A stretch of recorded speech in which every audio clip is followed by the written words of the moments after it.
Should I shake your hand?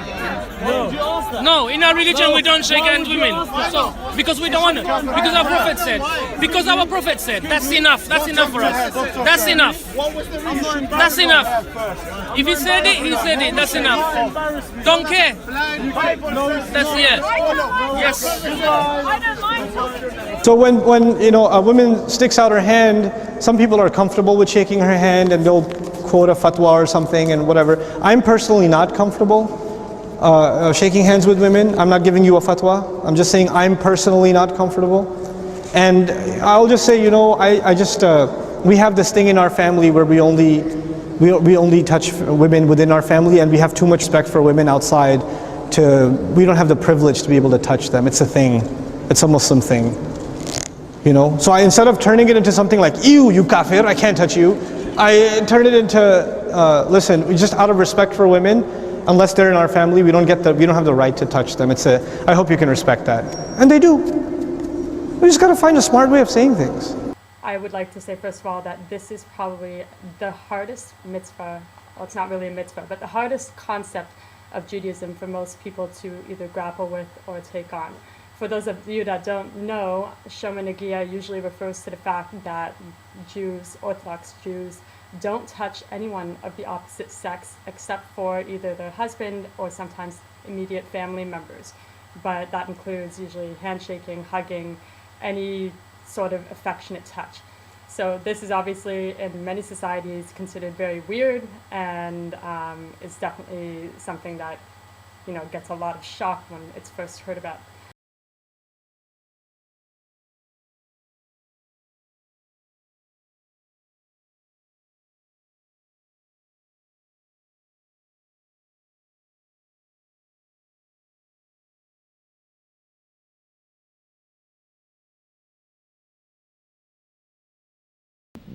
One of the things a lot of women in this culture, if a man doesn't shake the hand, they immediately assume, I'm unclean, the woman.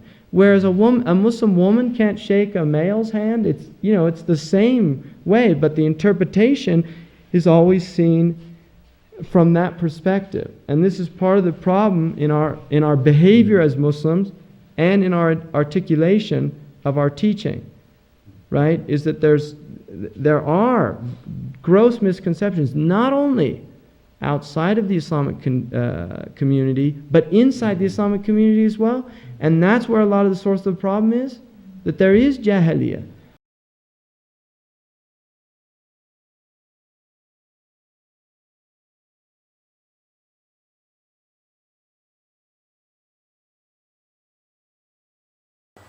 A little about the meaning of the word. Most young Jews or Baljuba shorten the term Shomer Negiah, and they will say just Shomer. So often, you know, you'll hear a Jew say, like, are you Shomer? AKA, can I shake your hand? Shomer literally means to guard. It comes from the Hebrew verb lishmor, which means to guard or to keep. So you can be Shomer anything. You can be Shomer family time, Shomer kashrut, Shomer Shabbat, Shomer going for a run in the morning. You know, anything that you guard and you hold close to your heart, you can be Shomer. So when someone asks you, are you Shomer? Once again, they're not really saying anything that makes any sense, but usually they're referring to the fact that, you know, are you someone that touches people or not? So Negiah means touch. So to be Shomer Negiah doesn't mean that you don't touch anyone. It means that you guard your touch. It means that your touch is precious to you. So the goal of this aspect of Judaism is to, obviously it's to block any unwanted contact between men and women, but it's also to help us elevate the idea of touch. You know, many people will say, like, oh, it's just a hug, oh, it's just a handshake, what's the big deal? And you know what? In the end, you could say, oh, it's just sex. Oh, it's just family. Oh, it's just this, you know, anything. If you want it to be meaningless, if you want something to be meaningless, you can make it meaningless. So, yes, it's just a hug, or yes, it's just a handshake, if you choose to make it just a handshake. So the idea is that eventually Shomer Negiah, the idea of taking on this aspect of Judaism, will make it so that the people that you do touch, aka your husband, the person that you do touch, is going to be so much more intense because he's the only person that you touch. That's so amazing. Like, this is the only person whose hand you hold. That makes hand holding at a whole different world, a whole different level. So really, it is a very, very amazing thing once you're doing it right. So I would like to add that this advice that I'm giving right now is, I would say, for women only. Men have a very different relationship with touch, and their bodies have different reactions with touch. So what I'm advising now is not necessarily for men to take on. So, ladies, if you are thinking of taking on Shomer Negiah and it is making you feel dreadful and you're dreading it and you don't know what to do about this because you know this is a part of Judaism and you want to try it out, I would suggest a step that I took and really, really helped me in the beginning. Take some time to realize that everything you do, every action, every word, everything you do in this world is a means of communication. Even every thought, you are communicating something to yourself. So we all know how our thoughts can change our reality. So I would like you to start viewing touch as a means of communication, and deep communication. Realize that every time you shake someone's hand, you're not just shaking their hand, you're communicating something. You're communicating warmth and connection and a whole bunch of stuff, whatever you want to communicate. So before you take on the idea of not touching men or becoming Shomer Negiah, you have to first internalize the reality that touch is a means of communication. So I would suggest that every time you touch someone, every time you hug someone, even your girlfriends, even your cat, even your anything, take the time to realize that I am communicating something with my touch. And do this for a couple of weeks. For me personally, after a couple of weeks of doing this, I started to realize, okay, so this is a means of communication. Who exactly do I want to be communicating this with? Who exactly do I want to be connecting to? And when you get to that point, then you can start deciding, maybe I don't want to be communicating this sort of connection with every man that I meet. And then you can start maybe grappling with the idea of taking on Shomer Negiah, which is guarding your touch with men. But first, I suggest doing almost the opposite, which is just making your touch meaningful, realizing that it's a means of communication.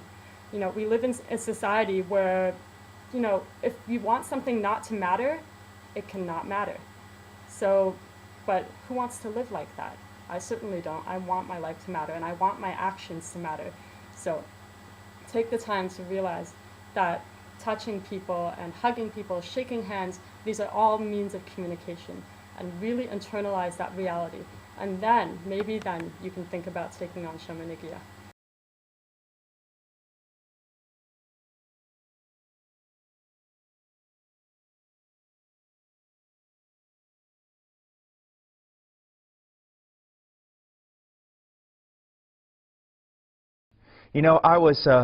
I was teaching in Europe last year, and a bunch of girls came into the auditorium and kind of European techno punk type stuff, and pretty wild.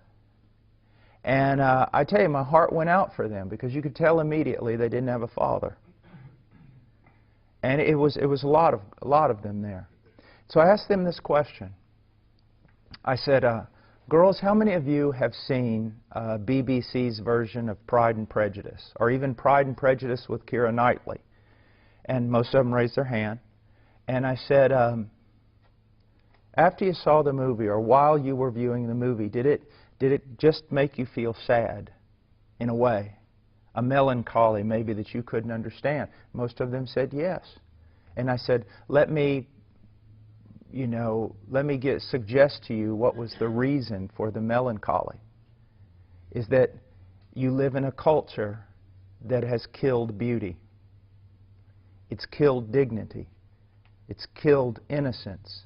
It's killed manners and courtesy and chivalry and absolutely everything. And here you watch this movie where women dress a certain way, they're refined in a certain way, They don't participate in the brutish things of men. They're concealed. They're, again, innocent. It's like this.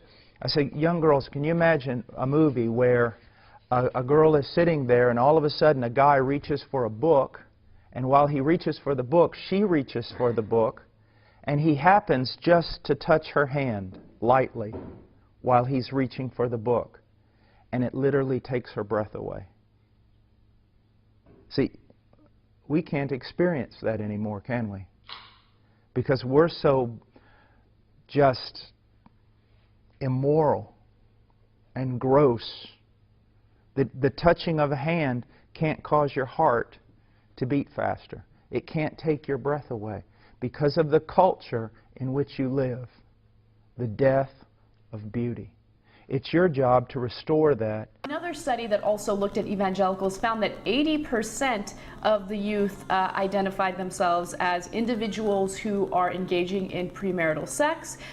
And that's 80% of evangelicals when you consider everybody. And that's 80% of evangelicals admitting it.